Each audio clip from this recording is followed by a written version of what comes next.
Welcome to The Creatives, RadioNow's new entertainment talk show that brings to you all the personalities who create everything entertainment. I'm your host, Doris Okorie. You can catch us every Friday at 9:05 a.m. and repeats at 8 p.m. on RadioNow 95.3 FM and also on our other platforms on Facebook, facebook.com/This is RadioNow, on YouTube, RadioNow Studios, and finally on our website, www.thisisradionow.com.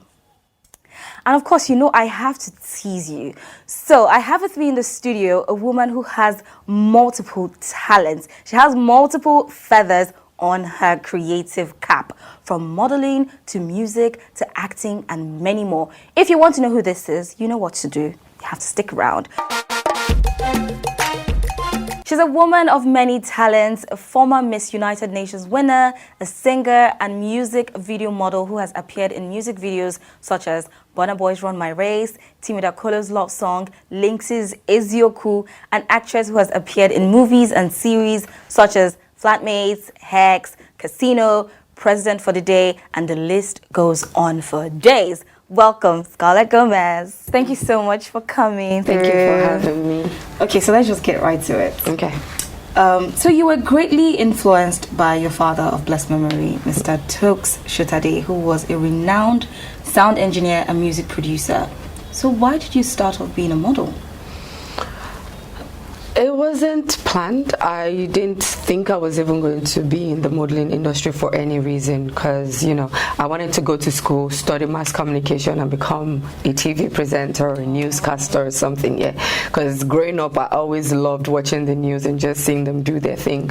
And one day I was just walking on the road and this man accosted me and then he said, "Oh, you look so nice, you look like a model, do you model?" And I'm like, "No." I was like, "Okay, would you like to model?" I'm like, "Oh, I don't mind." So you had to ask permission from my mom first because my mom ain't having none of that. It's book and school. Just read your books, go to school, back home, do your chores, go to bed. That was it. And he was like, he had no problem, you know, talking to my mom and all of that. So he came home with me, spoke to my mom, and to my surprise, my mom didn't oppose to it. She agreed, and that was how it started for me. So I started off with you know, just doing ushering jobs, standing for hours. From ushering I went into runway and then editorial and fashion. So yeah, that's how it started for me. Nice. Thank you. So you had contested in pageants such as Most Beautiful Girl in Nigeria, Miss Nigeria, Miss Global Nigeria, where you came second runner-up, and then finally you won Miss United Nations tourism pageant that happened in Kingston. So how did that feel, winning? I'm going to be very honest with you. I didn't even think I was going to win, and that was the first time I would be going for any pageants not thinking I was going to win, because I always, if I'm going for auditions or going for pageants and castings, in my mind I'm like, I'm going to get it. I don't care who's coming, how fine you are, but it's going to be me. But for some reason, this one, I knew it was an international pageant and I knew the criteria were different. So the moment I got into camp, I saw all the countries that were under United Nations present there, over 100 countries. And in my mind, I was thinking, sorry, excuse me, are these the people I'm contesting against? I'm seeing girls with natural long blonde hair. Now we go natural blonde hair and then blue eyes and all of that, tall. You've seen Miss Ethiopia, skinny, dark. I'm like, okay, let's just take it as Nigeria came here to mark register that we came and we were here.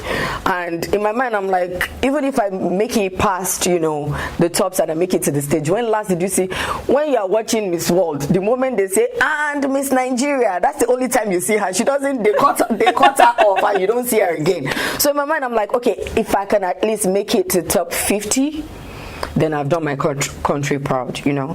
And then, you know, we had different activities day by day. We went from having the interviews, one-on-one interviews with the judges, talent auditions and stuff like that, best costume, so different activity. And as the day went, I was scaling through, and then we became top 50. In my mind, I'm like, I entered top 50. I don't want to hear anything. As I'm like, I became top 50. I'm like, as I'm entering Nigeria like this, my level has changed. Okay. My shoulder gonna be high like this. Then. You know? So yeah, I was so excited, and then we went on stage. I think I won best costume. It was what's this? I'm so sorry, it's been a while. It's 2012. This popular costume maker that made it, Shola, right? He made my costume. I won best costume. I won best talent. I won Miss Congeniality. That's like the friendliest person in camp. And then, as I was getting those awards, because they present the awards on the main day, right? So as I got those awards, in my mind, I'm like, nobody gonna tell me nothing, right? So it was the day for the pageant. I got the awards. We went in to change for the main show, and decided to cut us down from 50. They cut us down to 30. I'm like, what? 30? I'm good. Even my president is going to respect me. What do you mean, 30? Okay. And then from 30, they cut us down to 25, and then they did top 10, and I was part of top. At this point, I'm like, I'm done. There's like, after Agbani, who else has gone this far? Don't tell me nothing, right? So they call us up. Finally, they say top 5. I was in top 5. I'm like, this is it, right? I'm going to enter any country I want and still tell them I went for United Nations. You know I came top. Do you understand? I came top 5. What are you trying to tell me? And you know, they started. You know, they don't announce the winner straight off. They start by saying, oh, the third runner up. They mentioned the third runner up, she came up.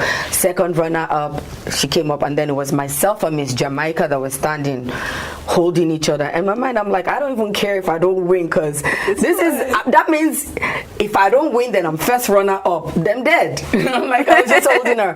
And then they were like, and the winner is Miss Nigeria. And then when they mentioned Miss Nigeria, I didn't think I was going to win, so I was pushing her forward to go, you know, receive the crown and everything. And then I saw everybody staring at me, and then she was pushing me. I'm like, why are you pushing? I'm like, oh, okay, it's me. And then I went forward and I was crying. I was ruining my makeup. I remember my chaperone, because I had a chaperone come with me. I remember my chaperone was saying, you're ruining your makeup. You're ruining. I said, I'm trying to stop. I can't stop crying.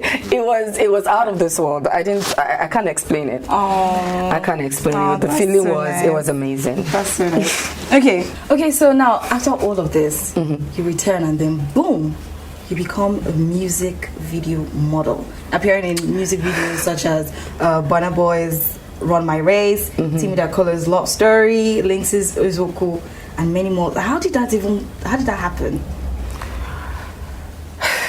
My stories. Okay, so it wasn't planned as well.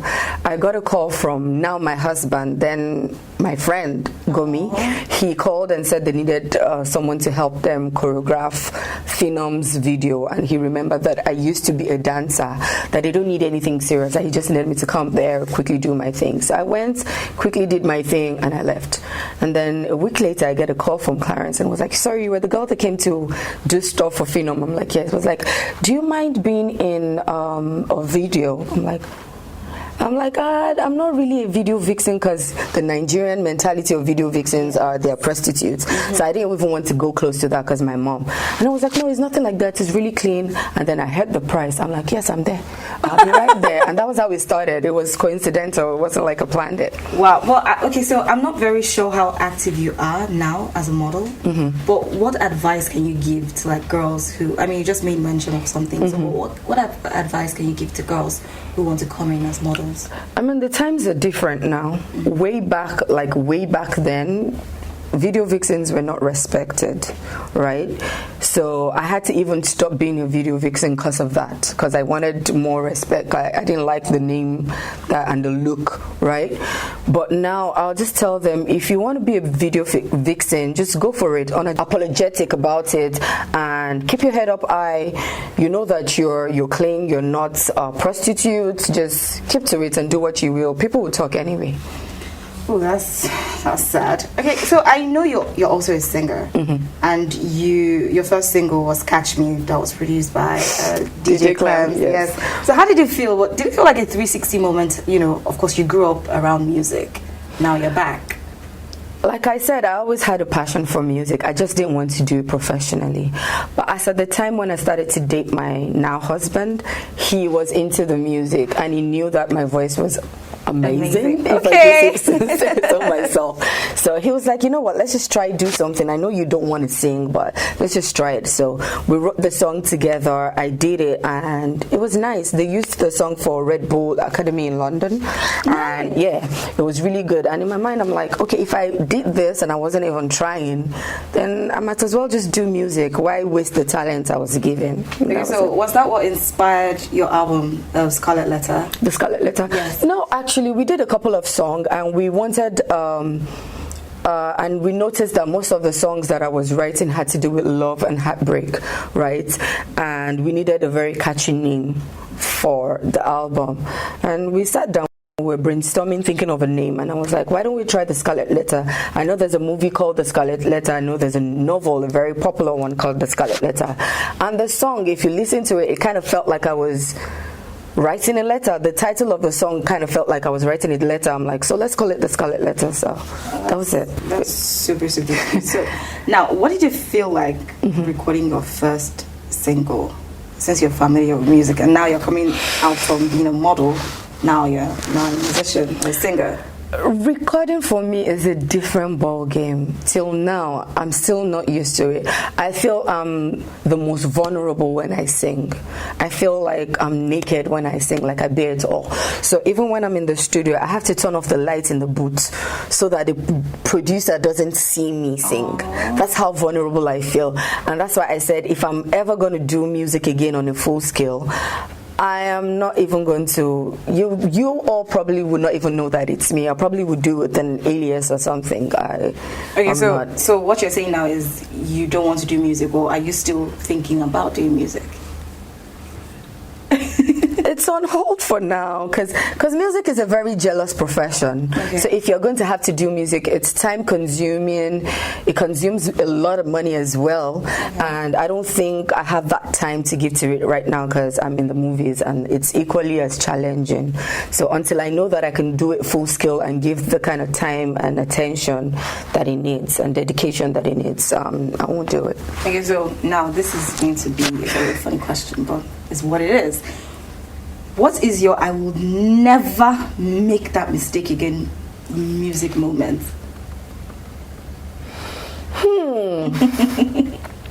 Okay, so it is trying to commercialize my music. Okay. I remember back in 2016 when I was releasing the EP, there's a song on that EP called Legova. Oh my God. I'm even still embarrassed thinking about it because for the longest, I kept hearing people say, oh, you don't sound Nigerian when you sing. You sound... I didn't even know it was a Nigerian that sang the song. So this was me trying to integrate the market, right? Trying to be as Nigerian as I can be. They say, oh, you must be commercial. You must do commercial music. So I tried to do commercial music. Let's just say I'm not going to do it again. So that's your advice to people who want to do music. Don't do what you... If you are not comfortable, don't do it. Don't do it. It's a trap. Don't do it. You're just going to end up looking stupid.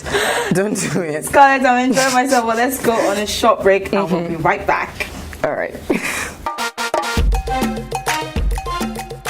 Welcome back. With me in the studio still is the beautiful and talented Scarlet Gomez. Hello. I really enjoy myself. So, Scarlett, so I love the fact that you've moved from sphere to sphere in the entertainment industry and now you're an actor or an actress. How did that happen? It was very coincidental as well because I didn't set out to say I was going to do it. I followed my friend for an audition, right? She needed someone to hold on to her bag and stuff when she was going in because she couldn't go in with it. And I was outside. We got to the audition at like 7 a.m. and by 7 a.m. I saw over 100 people. Yeah. And in my mind, I'm looking at it like, sorry, what's going on? are they sharing palliative or it is audition where she said it was the audition? I said okay. So she wrote her name and I held onto her bag and she went in, and it felt like she was there for ages. And my mom started calling, asking where I was, because it was like 4 p.m. and she was still inside. So my mom just said, I just told my mom, I said okay, I'm going to get on my way right now. So I went to them and I said I needed to give my friend her bag. They said, oh, you can't enter except you're auditioning. So I wrote my name down and said I wanted to audition. Luckily for me, they were almost to the tail end. It wasn't like there were a lot of people outside. So they just added me to the line. In my mind, I was thinking, bad as a bad, once I get inside, I will see her somewhere and I'll hand over her bag and say, please, my mother want to kill me. Let me So I got inside and I didn't see her. And the line was getting closer and closer and closer. And this was me thinking, oh my goodness, what am I going to do? And I went in for the audition. I was there. They asked me what I had prepared. If I had a monologue, I was like, what? What's monologue? Then they had to explain to me. They said, okay, just do anything. And I did something and I left. 2 months later, I get a call from Africa Magic. And they go, oh, sorry, is this Scarlet Gomez? Because I wasn't married then. I said, yes. They said, sorry, we have a reading for you. Can you come? I said, sorry, please, are you calling me for my friend? Because she must have dropped my number as a, And then they said, no. I'm like, okay. So I went for the reading and boom, I got my first movie. I was the lead actor and that was it. I know. No Heavens way. are always on my side. No way. Nice stuff. So your you. first acting project was Dollhouse by Kaide Peters. Mm-hmm. Just give me the gist of your first day or your first experience generally on that project. It was weird for me because this is me. I'm Taurian, so yes, I like attention, but certain type of attention. I don't know how to function just sitting in front of the camera and there are like 50 people at the back doing all sorts of things and you have to ignore them and still. So it was really weird for me. I kept looking at people and I kept saying, oh, sorry, you're moving around. And they would say, just ignore them, do what you're. It was horrible, very horrible. I was sweating. I was getting up to go and pee every 30 minutes. My lines were mumbled all over the place. It was horrible, but the movie turned out great. Thank God for editing. Nice. Okay, so I mean, you've done a lot of genres. You've done horrors like Hex by Clarence Peters. You've done comedies like Africa Magic's Flatmates. You've done truckloads of comedies and romantic comedies. What is your process like to get into these characters? Well, first off, when I get the script, I always say this: if you send me a script and while reading the script I get distracted or I stand up to go and do something, then I'm not going to do it. Okay. I don't know why. It's just a thing for me, because in my mind I'm feeling if I'm this distracted to want to get up to go and do these things, then people watching the movie, no matter how much you act, are going to be distracted because that means the story is not strong enough.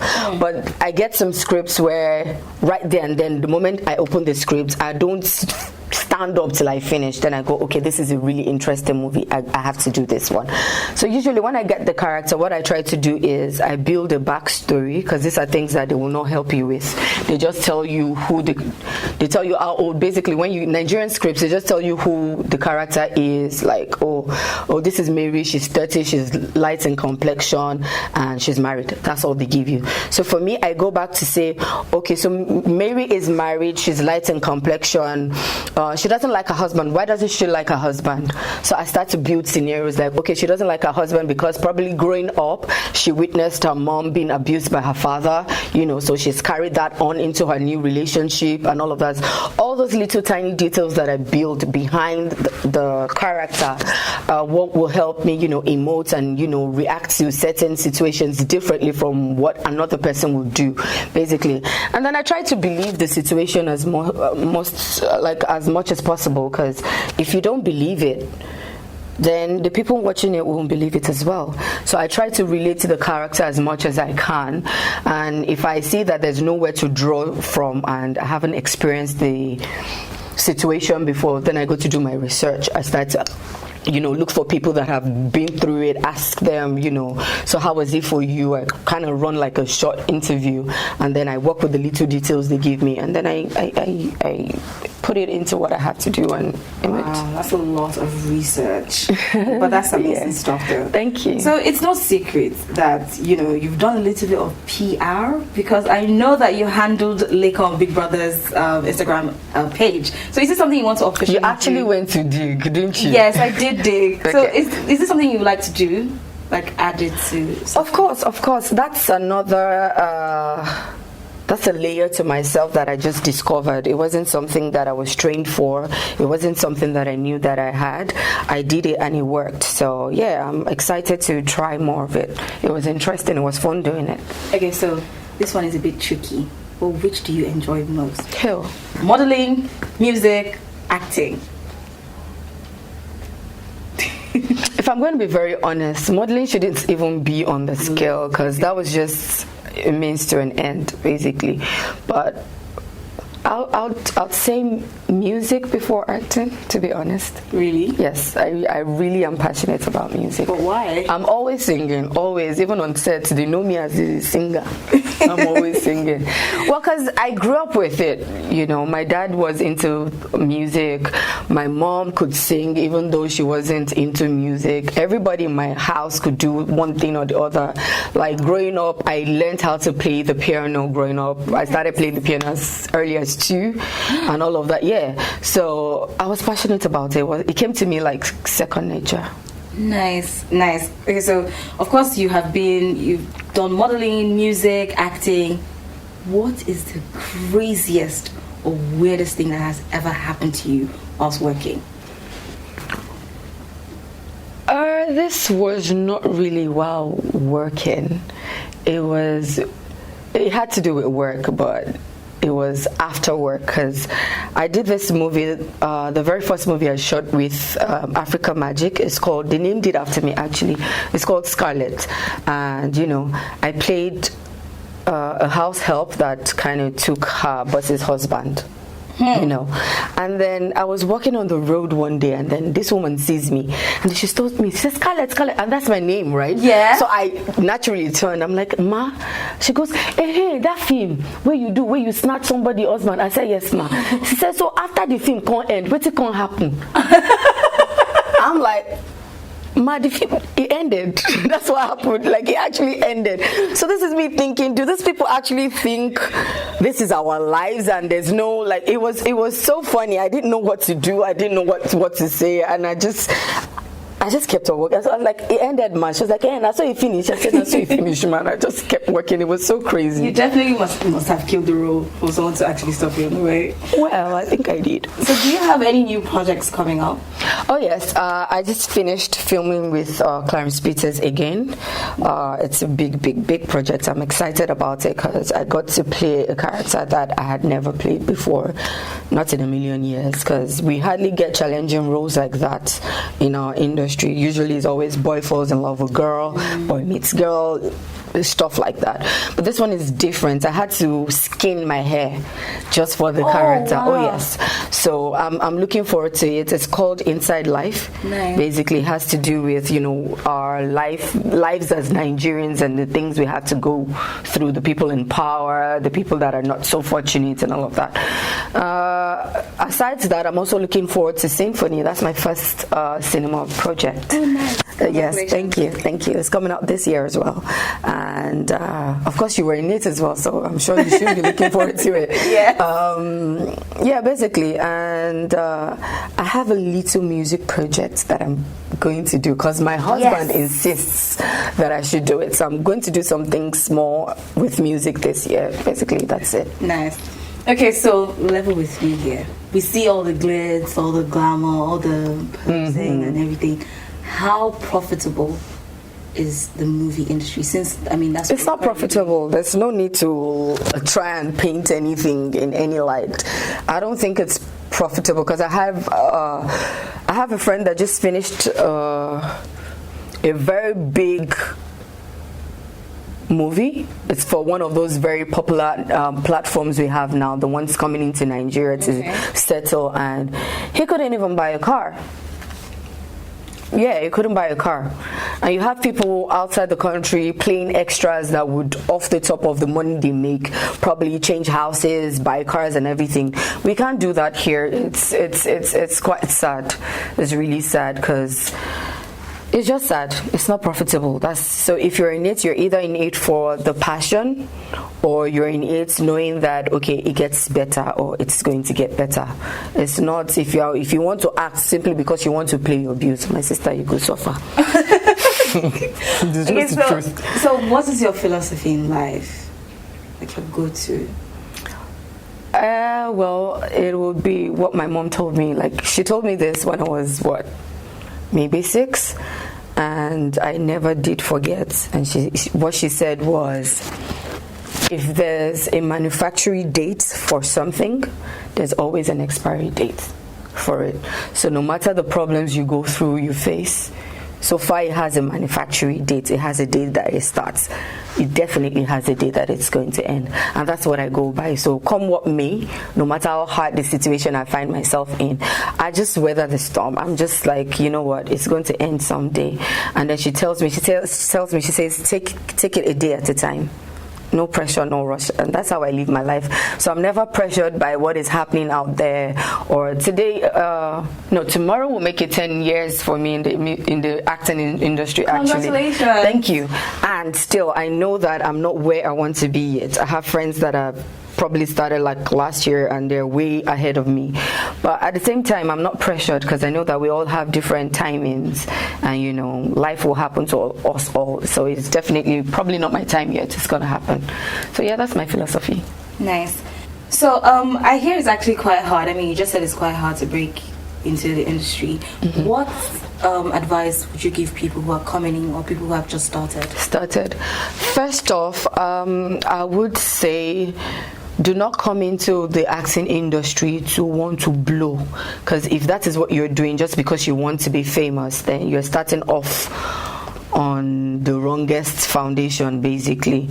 Because like I said, I've been in it for 10 years. I'm still not where I want to be yet. So if you want to come into it and just automatically just become famous, then don't do it. If you're coming into it as a means to an end as well, then please do not do it. But if you know that you have a passion for it and you really want to become an actor and it's something that you do, I'll tell you, get used to getting no's, because that was something nobody ever told me and it rubbed off me in the wrongest way. Get used to saying no, because you won't always be the character that they want, right? You can't play everything, so there are times when you will not fit into the character that they want. So hearing no doesn't mean you're not good enough. It just means you're not what they're looking for.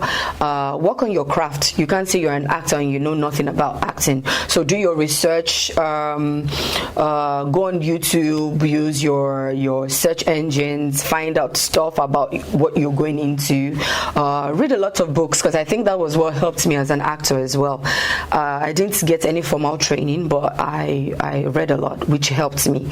And talk to people that are in the industry as well, so that they can show you one or two, give you the best advice they can, introduce you to people that they know, and network. Okay. Nice. Thank you so much, Scarlett. Thank you for having me. I did enjoy the interview. You asked questions that had never been asked before, so yeah. Thank you for having me. Thank you for coming to That was another exciting episode of The Creatives, the entertainment show that takes you behind the scenes. I hope you enjoyed yourself as much as I did. And of course, if you have any comments or questions, please contact us on our social media platforms with #The Creatives. So from me, Doris Okorie, and the creative team, I'll see you next week with another amazing guest. Ciao.